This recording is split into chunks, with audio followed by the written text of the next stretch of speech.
Daddy Gamer Diaries, where we play all the games every day. Okay, uno, dos, tres. What's up, y'all? It's your boy Diego coming at you straight from the capital city. Today on Daddy Gamer Diaries, I got World Cup fever. I also got a little bit of a laryngitis issue, but we'll get along. Today, I just really want to do a public service. I got a lot of friends who, they know that the World Cup is coming up and they know that they live in a country and maybe they should root for that country.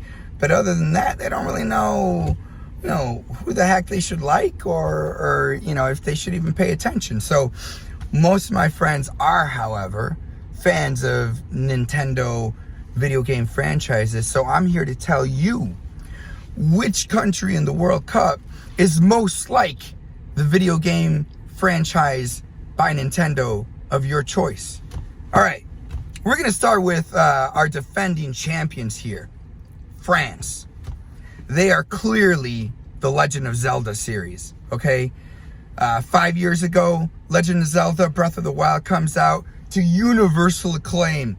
Completely, takes all the pundits and just like squishes them up into a little ball, and we all loved it, ate it up, called it game of the year, game of the century, game of all time, greatest game ever, completely redefined the game genre. And now maybe we're, taking a second look at that, being like, was it really that great? I mean, it was at the time. But, we got a sequel coming up, and can it live under the weight of expectation of Breath of the Wild? Can it really live up to the legacy of that? Kylian Mbappe, best player on France, has been the cover boy of FIFA 23, FIFA 22, FIFA 21. He's only 23 years old. He was a World Cup champion at 19, scoring ridiculous goals against, all opponents. Amazing what the kid was able to do at 19. Really, only comparison being Pelé. And it's scary to think that he could be that good, or that France could be on the cusp of something that great. They are two-time World Cup champions, and similar to Legend of Zelda, probably I will compare their other World Cup championship, France, to Ocarina of Time. Needed that to get, rattle the brain. Ocarina of Time, followed up by some people think a very disappointing Majora's Mask. Some people wanted more of that and less of the time-twisting, bending, kind of obscure game that Majora's Mask was. Similarly, that 98 World Cup championship in France, home turf, against Brazil in the final, followed up with a real dud in 2002, bowing out in the first round in Korea and Japan. So there's that one, that comparison. Your reigning world champs. They got everything it takes to do it again, but will they? You got Germany. I will say that Germany is Mario Kart. Mario Kart to the T there. It is a machine, a well-oiled machine that just does nothing but win. Second most World Cup championships, behind only Brazil. They've got 4 titles. Most recently in 2016, they won in Brazil, 1-0 against Argentina. They followed that up with a dud too in 2020, bowing out in the first round, losing to Korea in group stages, and I believe Mexico as well. It was terrible performance by that team. But they just bounced back. That was basically like Mario Kart 8 on the Wii U, like it wasn't necessarily Mario Kart's fault. It was the Wii U's fault. It was, it was the circumstances for that 2018 World Cup team that bombed in Russia. I think they're going to be strong and hard to beat now, and they just churn them out. Mario Kart on every system is guaranteed. Germany at every World Cup is pretty much guaranteed. Brazil's dominant team in world soccer. They are definitely the Super Mario Brothers of world soccer. Great legacy. Winners across all generations. The one in the 90s, one in the 2000s. Have yet to win since 2002. They've made it pretty far a couple times. But still trying to find their next real hero to lead them to glory. Will it be Neymar finally? I mean, Neymar has the skills necessary to deliver a championship. They have an overabundance of attacking talent there. It's just ridiculous of what, it's like Mario just having an overabundance of, jumping ability, stomping ability, but will he overshoot and land in some lava, burn his butt, and have to go home? You never know. I'm going to say, for some of my Canadian friends, Canada's a good old Mario Golf. You know what? It's a unexpected place to find some football power. Canada's got a young, talented team. Their players, a couple of their players play for premier European clubs. They've got all that they need for a good game and a good performance. I think they're in a really tough group, though. Really tough group. Belgium and Croatia are probably the two that are going to go out of that group if it's up to me. If I'm calling it. Speaking of Croatia was Splatoon, without a doubt. Like, they are new to the party, but wow, exciting. Like, finalists in the last World Cup, lose to France in the final. Semi-finalists in '98 in France. Didn't even exist as a country before the '90s. They are exciting, and they just came out of nowhere. It's just like Splatoon came out of nowhere. So there goes that. Argentina, the team that I'm rooting for, I'm going to say that they are Paper Mario series. And Paper Mario is kind of this strange series where there have been, I'm gonna count Super Mario RPG in that Paper Mario series because, Paper Mario was born out of the fact that Square Enix stopped making games for Nintendo, and so they couldn't continue the Super Paper Mario or the Super Mario name, and so they kind of had to rebrand, and now there's this offshoot of Mario and Luigi games and Paper Mario games, and we'll just say that Super Mario RPG is the precursor to the modern day Paper Mario games. And Argentina has 2 World Cup championships. That first one so long ago in the 70s, like I couldn't even tell you who's on that team.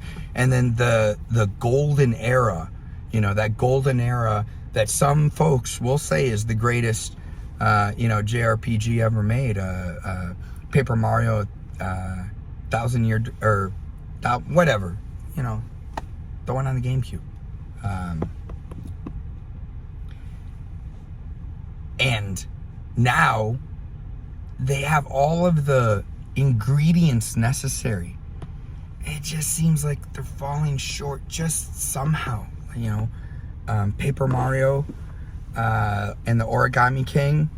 I've played some of it, haven't finished it. It's in Ephraim's room, and it definitely I think drew a lot of fans back. Super Paper Mario on the Wii was a game that my wife and I actually played beginning to end. It's one of the few times she's really sat through and played a game to completion with me. but we couch past that controller back and forth. I would love to see Lionel Messi finally get a World Cup, because in my eyes, he's the greatest player in the world right now, and it would elevate him to that level of Diego Maradona, Pelé, Hans Beckenbauer, those types of guys. I think it would be fantastic. Other teams, to consider. You know what? I will give one of a team that's not even in the World Cup, and you can just be like, man, what the heck? The heck? How are you not? Metroid. How are you messing it up so bad? You are legacy. You are absolute royalty.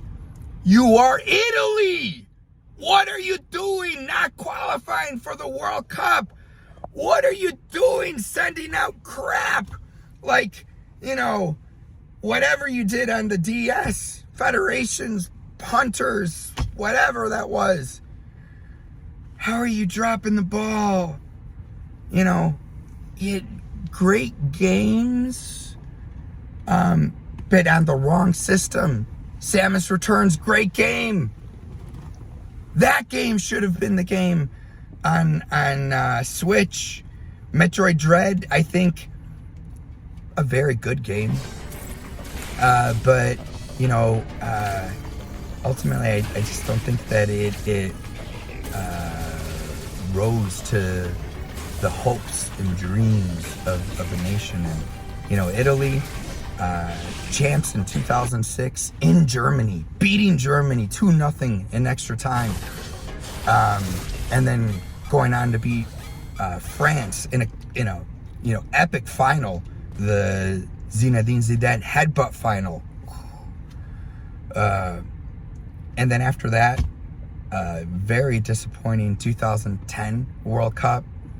I don't even know what happened to them in 2014. They didn't make it super far either.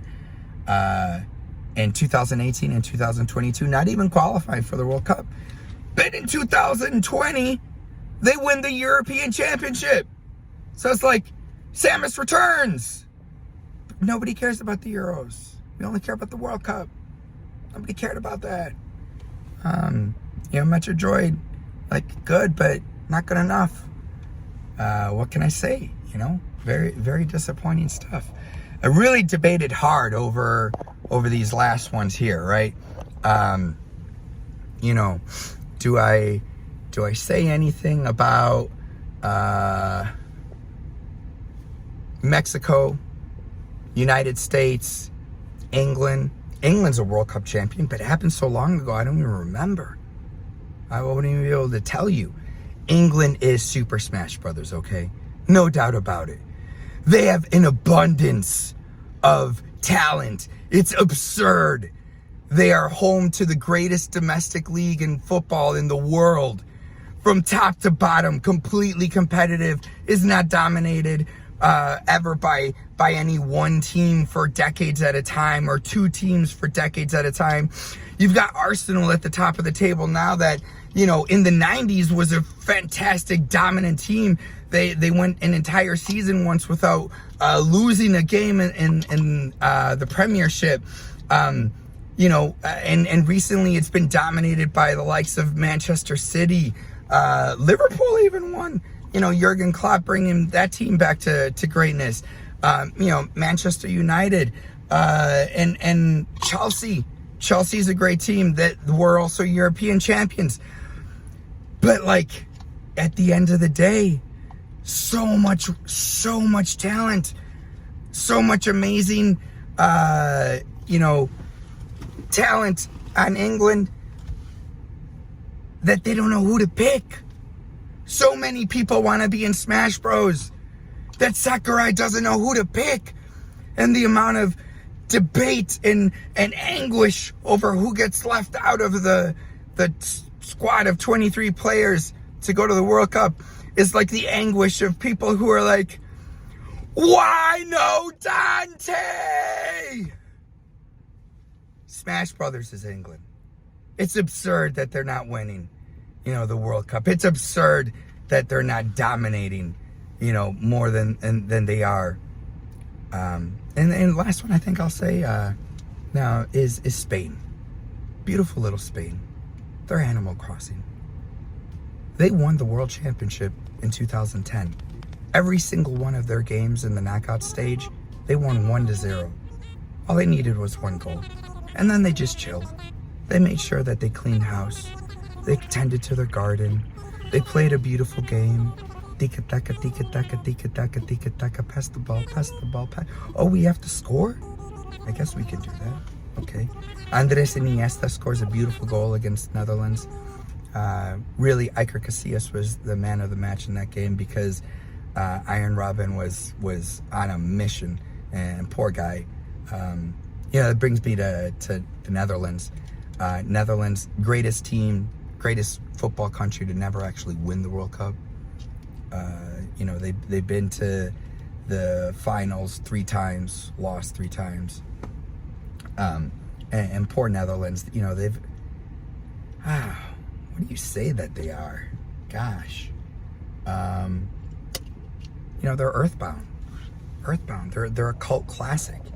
If you're a Netherlands fan, like you understand the lore and the history of Dutch football, the machine, the football machine, the way that they've influenced other countries in their systematic methodology of passing movements, but never been able to really be their on their own 2 feet.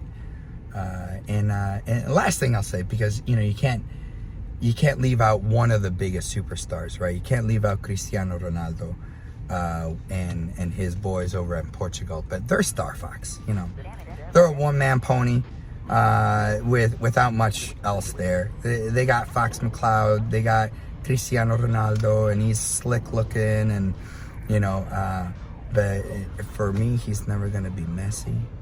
Messi is a wizard, a genius, and I hope that at the end of the World Cup in 2022 in Qatar, which is really just like saying that the Empire is hosting the World Cup, sadly, on Mount Mustafa or whatever that place was called.